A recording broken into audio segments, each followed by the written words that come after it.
Comenzamos en Colombia, donde el debate se intensifica a tan solo 11 días de las elecciones. El próximo 8 de marzo de este año, el país va a elegir un nuevo Congreso, Senado y Cámara para el periodo que abarca 2026-2030. En una jornada clave que también definirá candidatos presidenciales en consultas interpartidistas. La elección se convierte en un pulso directo al gobierno de Gustavo Petro, con reformas trabadas, cuestionamientos a la política de paz total, desaceleración económica y una creciente polarización. La oposición busca convertir las urnas electorales en un referéndum sobre su gestión. Más que escaños, lo que está en juego es el rumbo político de Colombia. En Bogotá, Catherine Leal tiene más detalles sobre el debate actual. Catherine, bienvenida. Y Dania, televidentes, muy buenas tardes. Pues esta ya parece ser la narrativa que ha empezado a implementar no solamente el presidente Gustavo Petro, sino su gobierno y su partido, quienes aspiran volver al Congreso y quienes aspiran llegar a la presidencia de la República. Un ataque en contra de la institucionalidad electoral, la misma que hace 4 años lo eligió presidente, pero que también le ha permitido en el pasado a Gustavo Petro ser senador de la República, representante a la Cámara, alcalde de Bogotá. Y por eso entonces es que también se habla del ¿por qué? ¿Qué necesidad tiene hoy el presidente Gustavo Petro, a menos de 15 días de las elecciones legislativas, poner en duda la transparencia de estas instituciones? Pues bien, escuchemos estos apartes de las varias declaraciones que ha dado el mandatario en contra de estas instituciones. Que es cierto entonces la frase del procurador, del registrador, del contralor y de la fiscal general diciendo que desde hace 30 años se mejora el sistema electoral en Colombia. Está la demostración de que no. En 2014 hubo un fraude electoral en las elecciones de Congreso, explícitamente Senado de la República.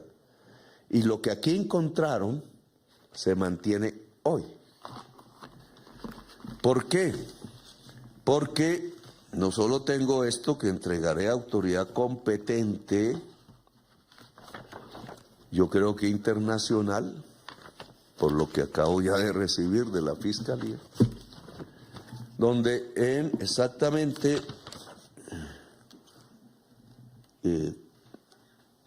4.200 mesas por iteración del software de preconteo, se modificaban las mesas tanto de los votos en las mesas, que aquí están descritas una por una, del pacto histórico y del candidato Petro, disminuyendo su votación. Pero miren, la institucionalidad ha respondido. Uno de ellos ha sido el Procurador General de la Nación, el mismo encargado del Ministerio Público, Gregorio El Hash. Él señaló que si bien su elección fue gracias a una terna que presentó el propio presidente Gustavo Petro en la que incluyó su nombre, eso no significaba que por esto podría pisotear su honra, y llegó incluso además a cuestionar el estado mental del mandatario. Si encontramos que hay algo indebido, lo diremos. Si encontramos, como no hemos encontrado hasta ahora, algo que no diga que está bien, decimos que está bien. Pero con la honra de nosotros no va a jugar nadie. Por presidente que sea, y porque fue el que me postuló a mí para hacerlo. Pero aquí tienen que respetar. Y tienen que respetar la competencia del Ministerio Público. Y no puede nadie arrogarse la posibilidad de ir jugando con la honra ajena por un Twitter que sabe en qué estado mental estaría un ministro. Pero también se ha pronunciado el Consejo Nacional Electoral, el encargado de hacer oficial las votaciones en Colombia, y ha dicho que en Colombia se tiene que dejar de hablar de polarización y, por el contrario, empezar a rodear las instituciones que son garantes de nuestra democracia. Estamos en una polarización, un discurso de odio que desde las instituciones tenemos que bajar y darle tránsito a que cada persona puede opinar diferente, ir a las urnas y votar como quiera. De eso se trata la democracia. Pero también se ha pronunciado el registrador nacional Hernán Penagos. Él lo que ha dicho es que no tienen por qué decirle al registrador qué es lo que tiene que hacer, aclarando entre otras que Colombia no solamente tiene un sistema electoral robusto y organizado, sino además transparente y garante, que, como les digo, pues le ha permitido a Gustavo Petro no solo hoy ser presidente, sino haber sido elegido por lo menos en 4 elecciones populares. Porque hay momentos de la historia de Colombia donde uno tiene en sus manos la Constitución y la ley, pero hay que tener otro atributo mayor, carácter, para entender el rol y la labor que uno tiene como servidor público. Y de parte nuestra en la registraduría estamos implementando el calendario electoral, definiendo las instrucciones y dando las orientaciones para que las elecciones sean íntegras, y nadie le va a decir a la registraduría, al registrador, cómo se llevan a cabo las elecciones. Y Dania, sabemos que esta narrativa por parte del gobierno y del presidente Gustavo Petro no va a parar. Por el contrario, lo que se espera es que arrecie en contra de las instituciones y que mientras más cerca se esté de este 8 de marzo, día en el que Colombia elige a su nuevo Congreso y en el que además hay una especie de primarias entre algunos candidatos presidenciales, pues se espera que también en ese mismo modo lo haga la institucionalidad, defendiendo por supuesto su trabajo de cara a la democracia y a garantizar sobre todo la transparencia en estas elecciones. Y Dania, pues por ahora esta es la información que se origina desde Bogotá, Colombia, pero por supuesto el minuto a minuto, el detalle de estas elecciones que ya se llegan en este país, lo estaremos contando aquí a través de la tarde en NTN 24. Gracias, Catherine, gracias por la información. El sistema electoral, por cierto, que el presidente Gustavo Petro critica, es el mismo que le escogió a él en reiteradas oportunidades como funcionario público. Ese sistema electoral le escogió como concejal en 1984, representante a la Cámara durante 2 periodos, 1998 al 2006, senador del 2006 al 2010, alcalde de Bogotá del 2012 al 2015, en un mandato que fue marcado por la polémica, porque fue una polémica destitución. Regresó al Senado entre el 2018 y el 2022. Y desde el 7 de agosto del 2022 es presidente de la República, tras obtener más de 11 millones de votos en segunda vuelta.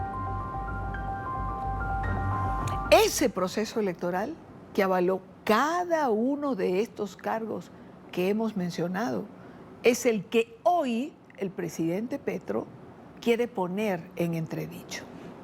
Una contradicción que abre un nuevo frente de tensión institucional, si se quiere, en Colombia.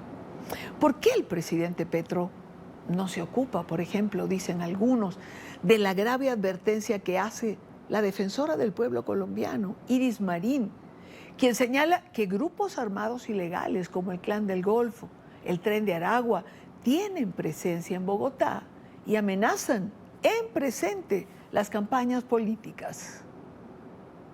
En Bogotá hay ciertas localidades donde encontramos presencia de grupos armados ilegales que están condicionando algunas actividades de campaña electoral o presionando algunas candidaturas para que les impide realizar proselitismo dentro de esas, o hay limitaciones al proselitismo en dichas localidades.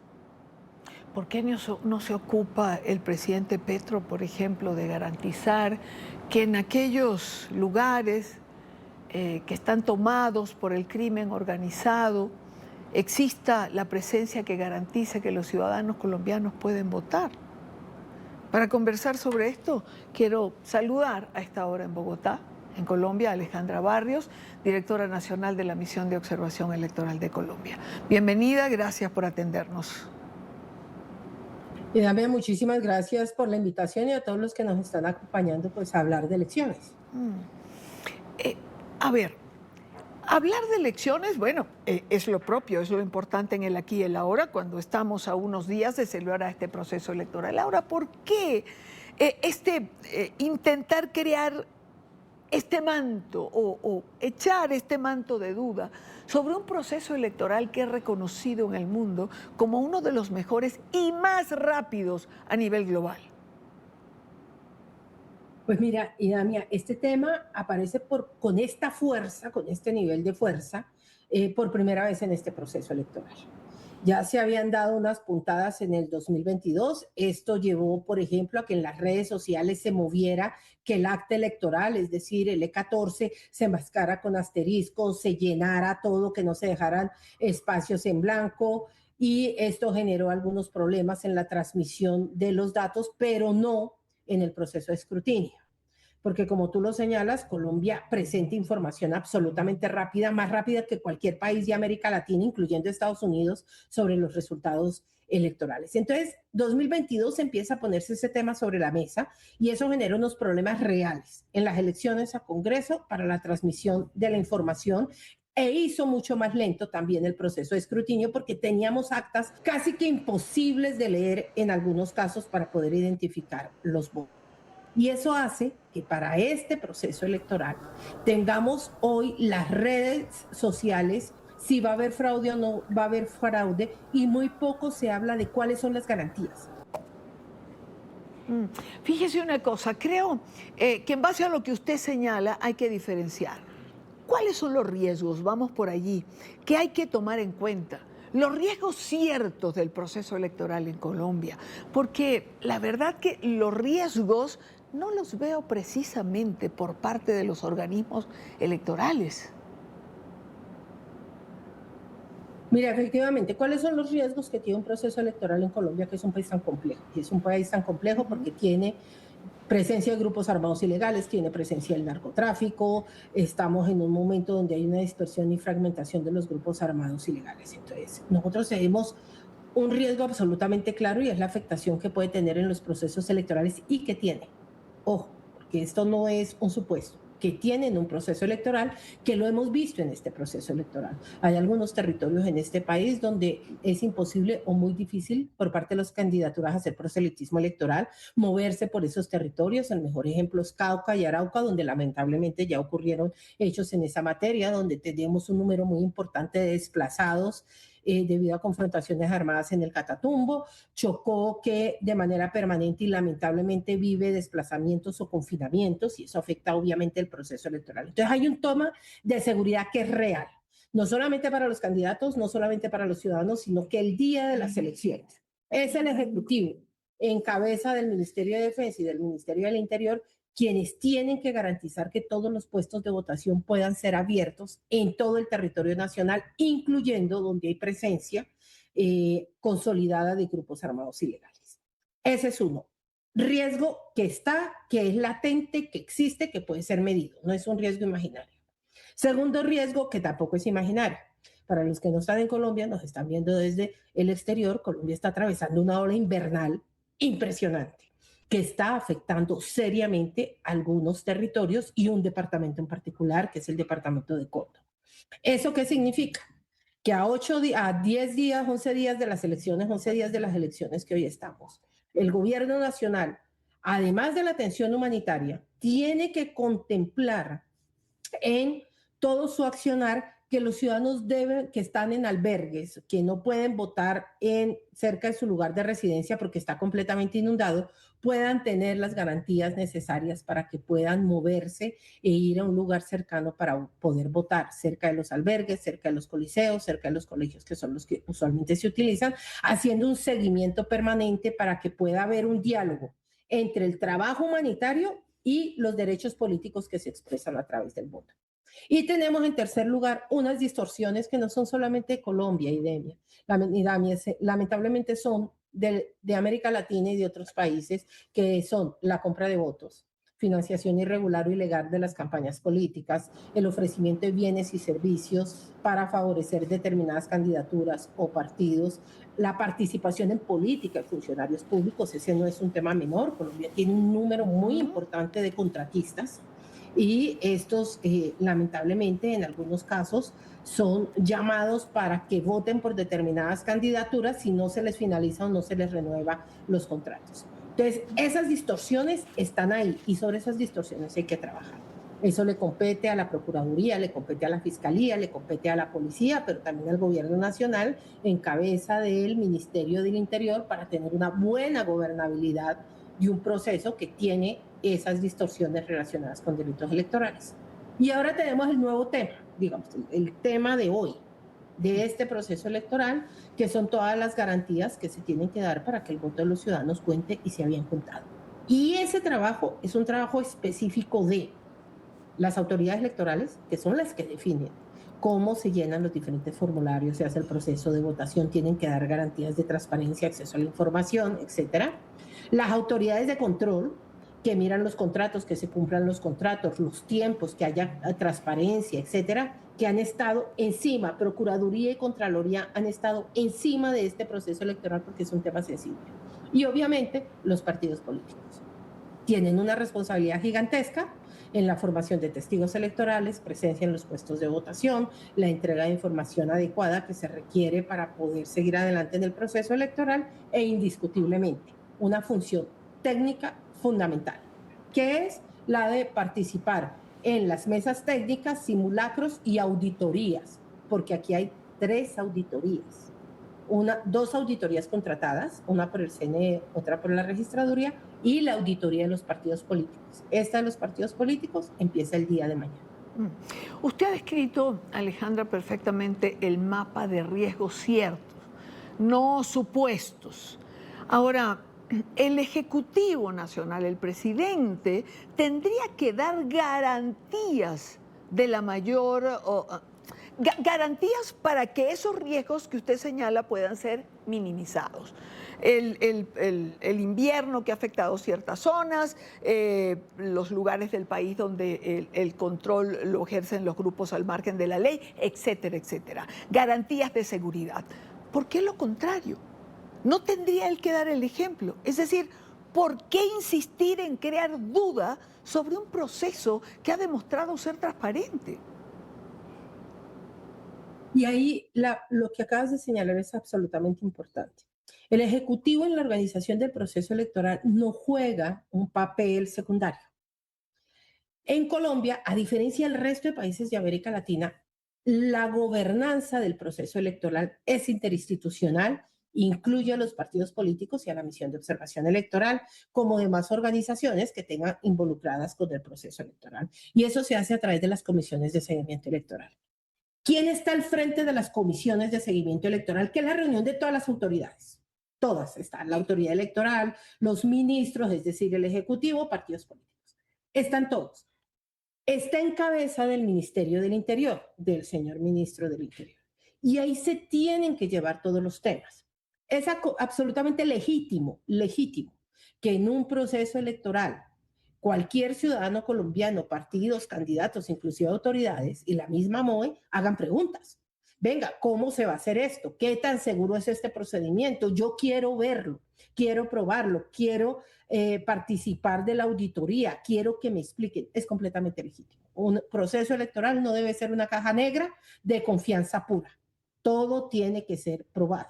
Y por eso es tan importante que en las comisiones de seguimiento electoral, y hubiera sido muy importante y lo sigue siendo, las preocupaciones específicas documentadas con las respectivas recomendaciones pudieran ser llevadas por parte del Ejecutivo para que la autoridad electoral correspondiente o la entidad correspondiente dé las explicaciones necesarias sobre cómo se está procediendo, cuáles son los resultados que se tiene y si han tenido que hacerse, porque también es normal, acciones de mejora.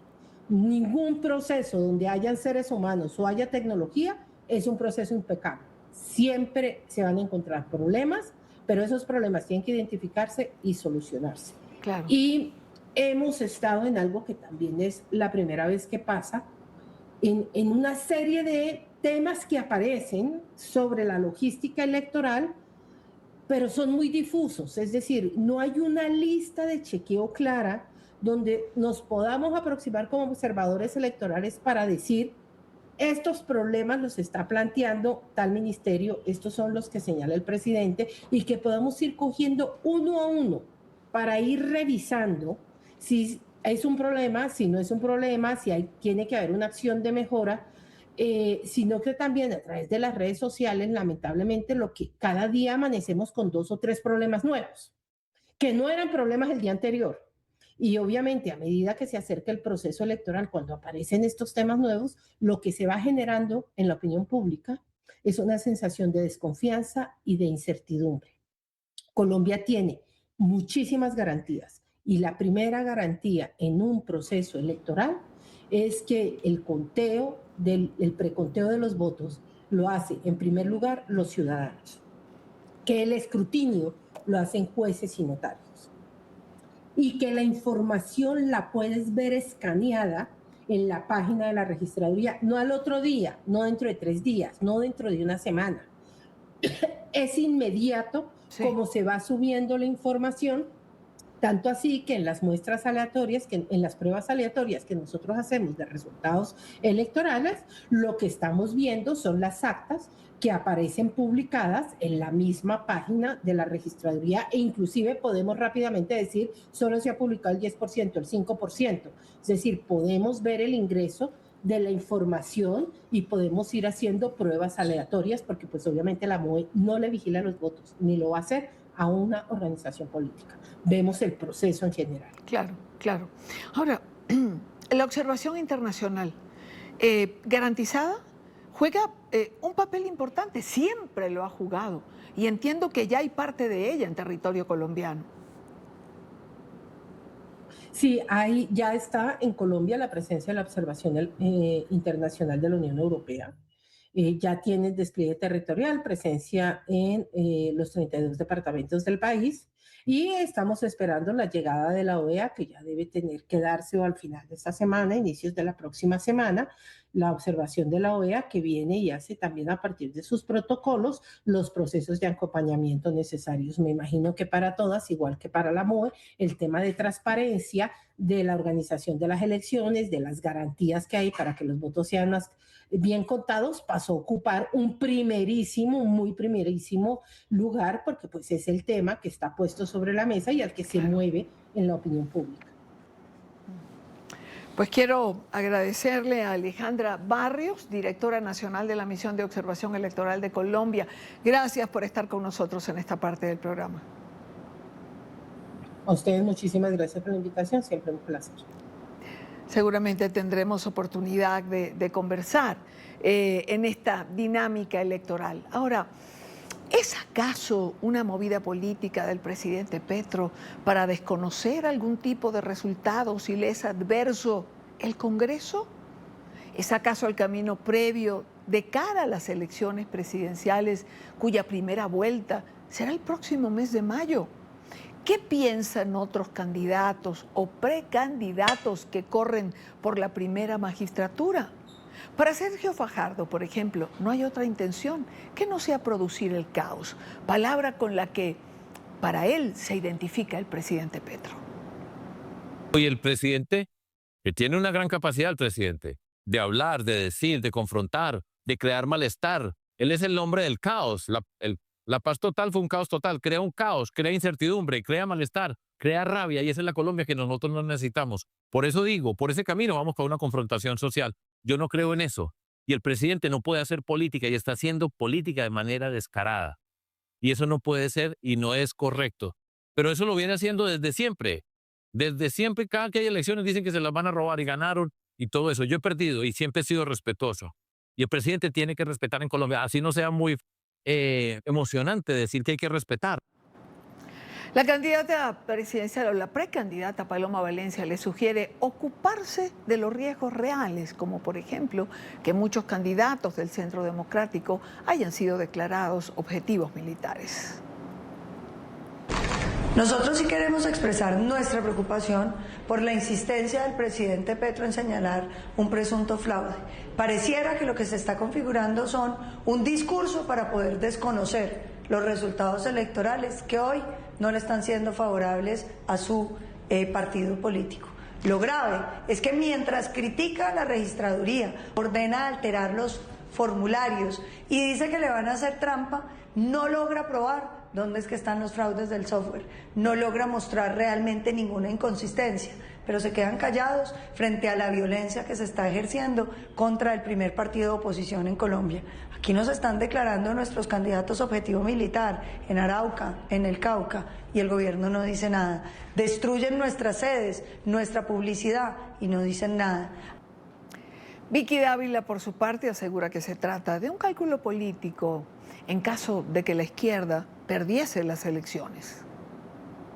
Les vengo advirtiendo, Petro está abonando el terreno para que cuando derrotemos en las urnas a Iván Cepeda, el heredero, ambos desconocerán los resultados, llamarán a las calles, saldrán vándalos y toda la secta, provocarán caos para arrodillar a los colombianos. Ya el procurador mandó al carajo a Petro. La defensora del pueblo lo deslegitimó. Petro y Cepeda son peligrosos, pero los vamos a derrotar. Petro y Cepeda, no nos vamos a dejar, los vamos a derrotar y nuestras Fuerzas Armadas nos van a defender. Estoy segura, si ustedes intentan robarnos las elecciones.